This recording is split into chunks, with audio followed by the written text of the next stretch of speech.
Hello, thank you for inviting me for the conference. I will share my screen now.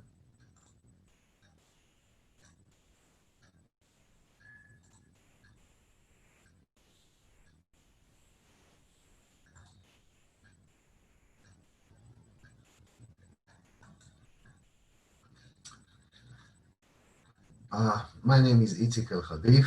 I'm from Ariel University, and the lecture will focus on trying to understand the meaning and magnitude of the dominance in the city through uh, the following points: perception, shape, area, politics, and time. I will start with perception. The city is a kind of organism that developed as a result of the connection between man and place and between society and time. A bond full of contrast and contradiction, like man himself. As in any description of a city, there are usually two interpretive elements, one rational and the other emotional. The purposeful impulse is relating more closely to reason. We have a sense of control of it. On the other hand, emotion is not easy to measure and therefore not always possible to prove. A sense of laissez-faire, if you will. The experience of a place, as well as the yearning for it, can be described again from two directions. One, purpose, which is existential, and the other, which is a visual aesthetic.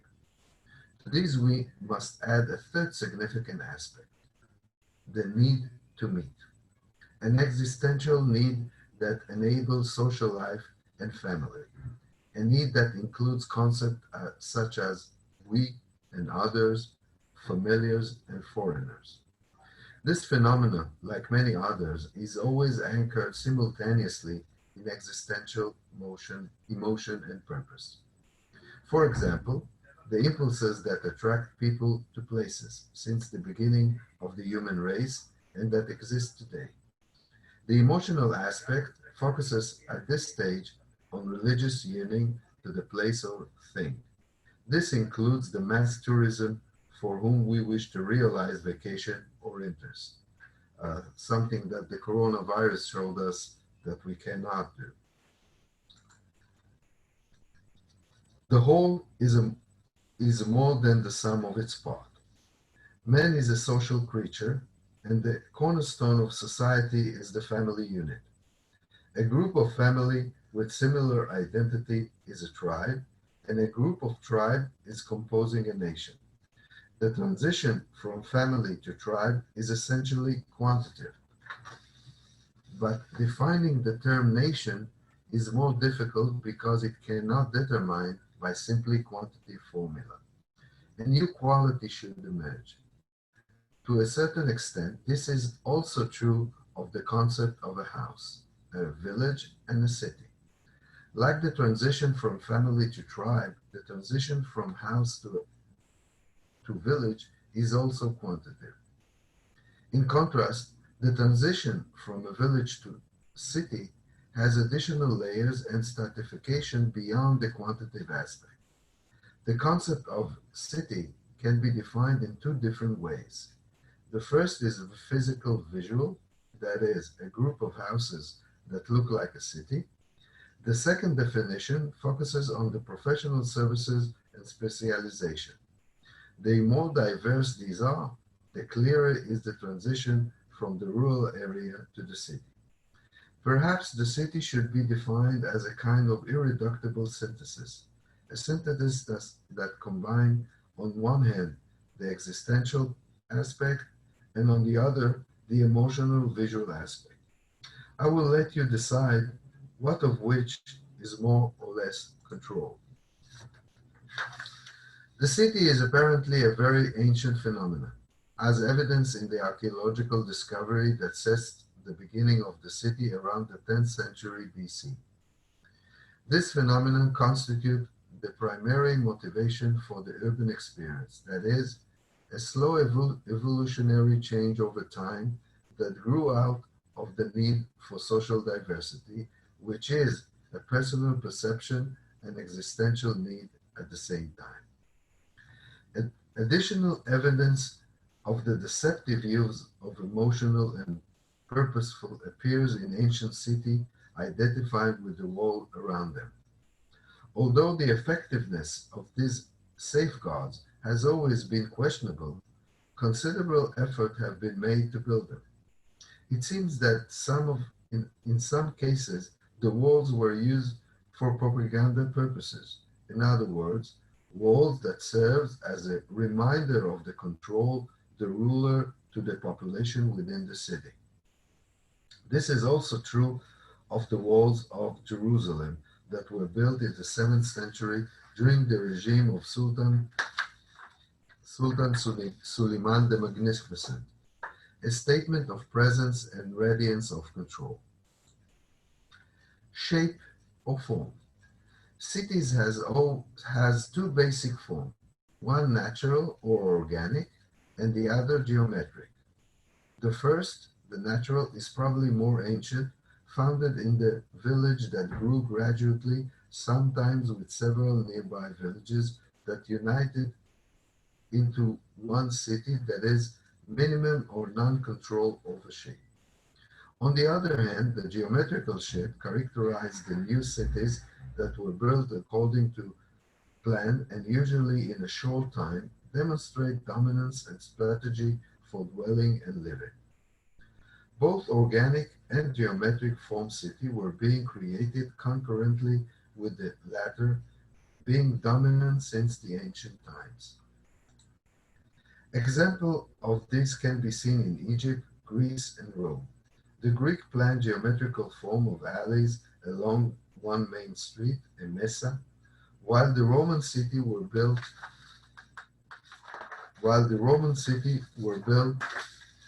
on a grid, but usually with two main streets, the Cado and the Decumano.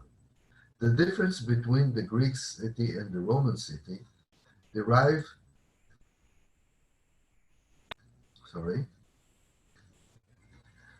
The difference between the Greek city and the Roman city derived from the difference between the agora and the forum. The Greek agora served as a market and as a civic center, including stoa or colonnade, to separate it from the religious center located in the Acropolis. The Roman Forum, on the other hand, combined most of the activity in one place, that is, market, a civic center, and a religious center together.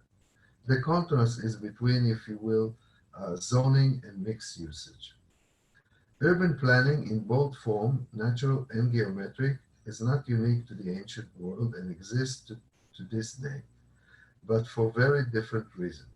While in ancient times the phenomenon in both cases was probably spontaneous and less controlled, the present phenomenon is the result of a design conception and conscious planning.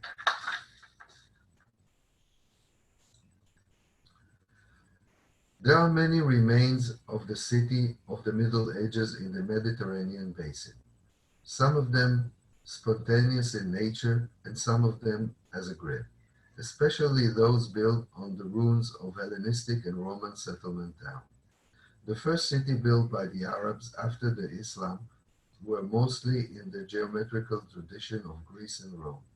In places that were not based on the ruins of colonies of Rome, growth was, as expected, spontaneous and more organic, that is, without dominance, guidance, or control from above. The old city of Jerusalem is an example of Roman grid, and that includes the two main streets, Cado and Decumano. These are the remains of the city, which was built by the Emperor Adrian and is still visible today. However, over the years, the original lines have been blurred until combination of natural and orthogonal forms are created, a peculiarity that result from ravages of time such as earthquakes, collapse of building, etc. Time seems to be a significant component in the formation of a city. It is possible, of course, to plan city according to other geometrical shapes, such as circles, squares, uh, hexagon, octagon, etc. People have also dreamed of mobile cities and floating cities, alpine cities, and cities in outer space, cities of cars and cities for pedestrians, garden cities and compact cities. These are free abstract exercise like many ideas designed to be food for thought and freedom from constraint. There are both successful and failed examples of these styles of cities, but what is true is that the survival and success of city often stem from the attention and flexibility to details and to the whole at the same time. Area and size. The city is first and foremost about its residents, that is, residential building, employment, and the space between them. The big city, as we know it today, is the result of technological development since the mid-19th century. Among these are the train, steel, concrete, electricity, elevators, car, telephone, radio, air conditioning, television, computer, and the internet.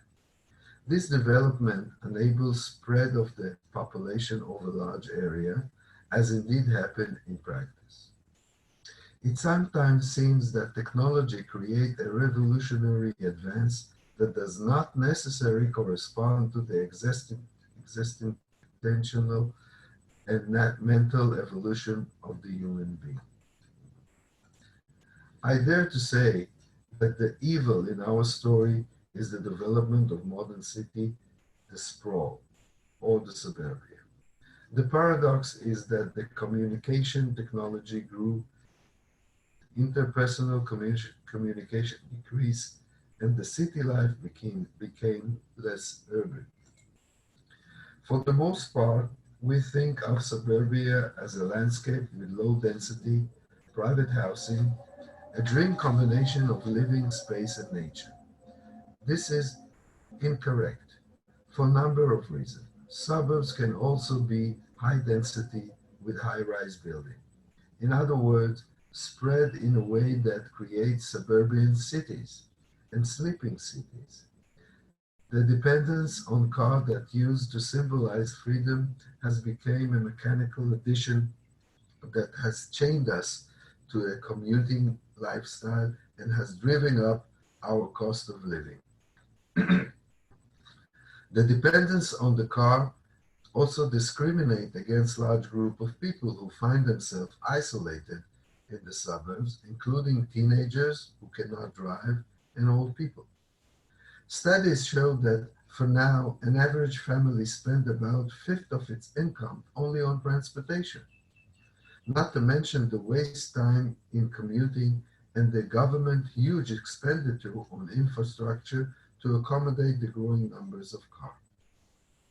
I'm not sure, but do we really choose to be in suburbia and commute? Or is it a result of planning conception that enforce us to live in such a way?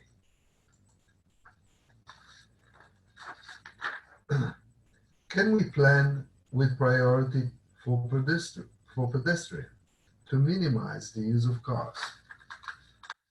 While we are witnessing prediction that most of the humankind will move to city, I think it's worth checking out how to grow in and not out. Instead of expanding the land size, thinking about how not to get out of the city boundaries. Politics and time. Every design creates degree of dominance, control of planning processes, and desire to control the people who inhabit design.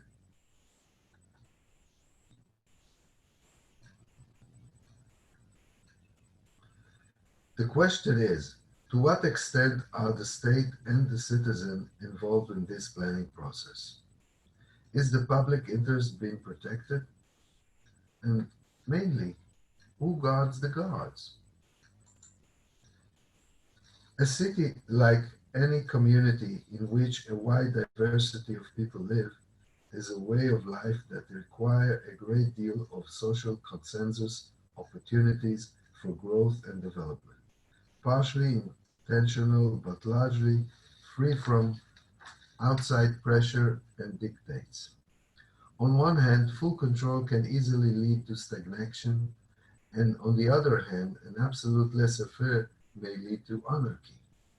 The game between these two poles is complex with a quite few contradictions.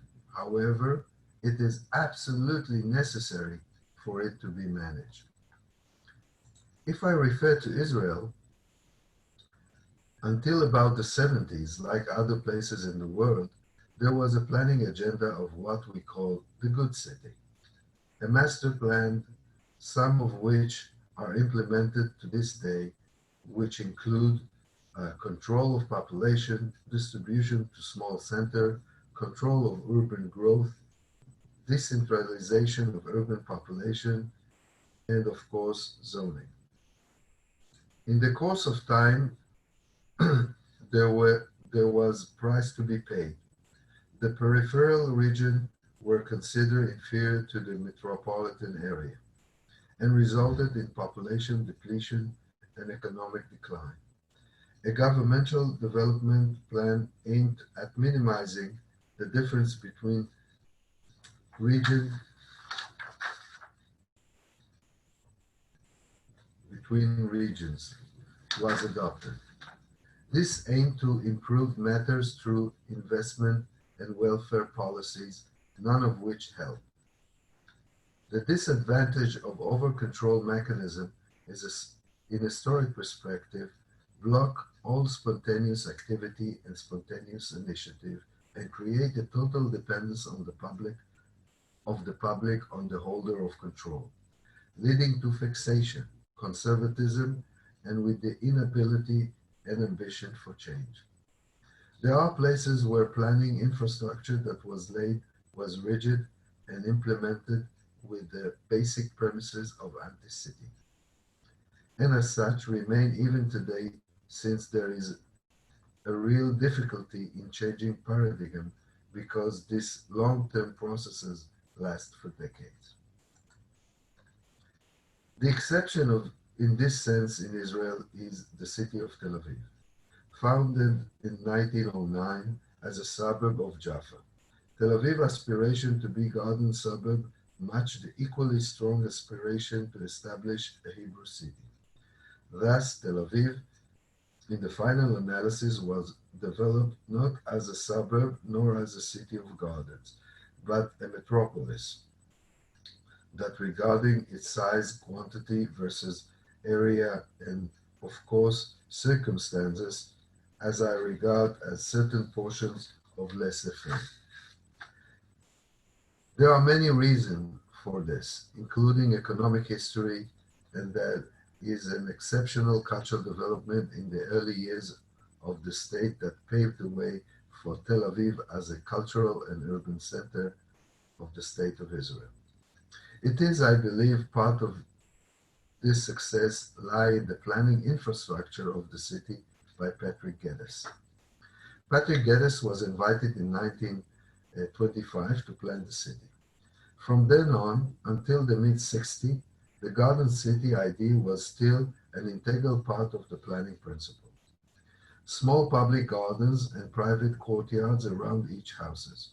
The absence of large gardens and urban city squares in Tel Aviv makes it conspicuously different from most of other major cities even today. The infrastructure of the streets and blocks of center of Tel Aviv is the result of growth which is both accidental and deliberate.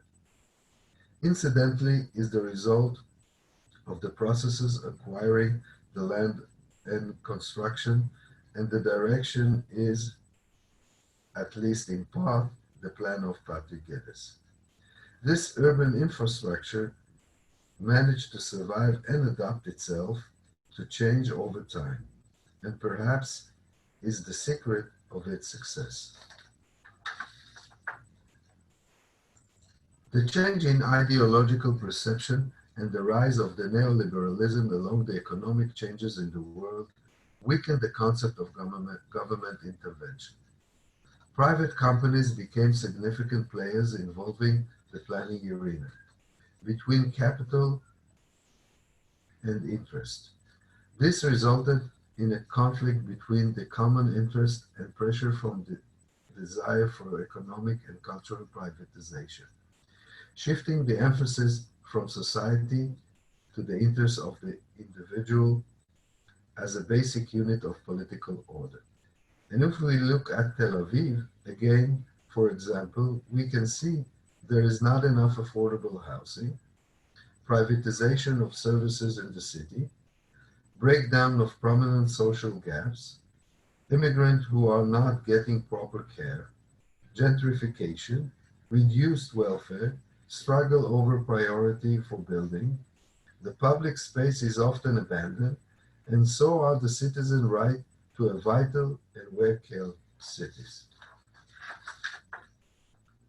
An example of this appearance of too many shopping malls in the city that slowly reduce the life of the public street in favor of controlled spaces. It seems that everything becomes political. However, it should be noted that not all is bad. Private initiative enable and develop opportunities for various communities to take part in the urban game, including creative initiatives, while the economic development at all levels grow. The flow and absorption of new and diverse population are up, and the margin of the city with all their meanings are expanding. It seems that we would like to ask for the best of all worlds, a kind of control, regulation, and involvement. Is it possible? Similar to economic theories that indicate cautions, regulation to maintain a state of top-down and down-up simultaneously, urban design challenging activity and often can can often ignore or suppress the right of the city dwellers. This raises the questions of how much urban design is essentially a democratic art. The city is a kind of organism that should develop slowly and evolutionarily. Time seems to be a very important component in development of a place in general and a city in particular. The word slow does not match the age in which we live in. It seems that everything has to be fast, happen now, and we have to produce the wow effect. Creating attention is the new currency, if you will. How many likes have I received on every social network? How much do I like the, or how many voted for? And to create attention, you can do everything on the internet. With the word everything, I mean everything. We witness it on an everyday basis. At the same time, due to the technological ability, one can plan and establish a new city relatively quickly, even to the last detail. For example, the city of Masdar, designed by Norman Foster. Of course, modestly saying that Sir Norman Foster is a highly valued architect and perhaps one of the most influential architects of our time. Nonetheless, the city offered is an accurate square, each of which is 1.6 kilometers without the use of cars, with state-of-the-art technology, is an example of a great deal of control planning and apparently in people as well. Can a city project as such ever take the richness and texture of a real city? Is it their idea? Is it an idea or part of competition for attention? Or perhaps the city is also a kind of consumer product, although big in size, but it can probably be thought of as a product that must be marketed as well. And therefore, the motivation of marketing may not necessarily be in the best interest of its citizen or the public. Another example, Google City Sidewalk Lab, the city that transformed from virtual city to real city. A communication giant with a value equivalent to the gross national product of a small country conquers another summit and establishes a physical city, monitoring every piece of information possible, using sensors and camera everywhere to get an endless stream of information on traffic jam, noise, air quality, garbage, living habits, and of the residents and more. All the information will be concentrated and preserved in the cloud, and through it, the city will be managed. The daily lives of the resident will be controlled and managed as regard of weather, functional flexibility, solar roofs, and robust garbage disposal. In other words, all possible gadgets for what is called sustainable living. All those ideas, of course, sound great, but the price, however, is the loss of privacy. Grandiose plan involving large sums of money and a huge private company such as Google may give rise to concern and discomfort, a kind of up-to-date version of Foucault panopticon, if you will. Therefore, the image and configuration of a city today should be an expression of contemporary society, which is too pluralistic to be controlled by an individual or small team. The contemporary city needs to be fulfill the desire, aspiration, dreams, and the need of the peoples in the wide range, and therefore cannot be the product or will of individual, except in rare cases and for a relatively short period of time. In the days of the mighty rulers or in a rare social consensus, there may still have been opportunity to relate to the city, especially a small one, as something which is dominated. Today, the frameworks are too wide and are likely to grow even more. It is therefore possible to talk about intent and planning principles, but not control, and certainly not absolute. In stratified systems such as a city whose realization is long-term. Toward the end of the lecture, some final notes. When we consider the agenda of urban planning, we must adopt complexity of the contemporary city and the in-between dominance versus laissez-faire.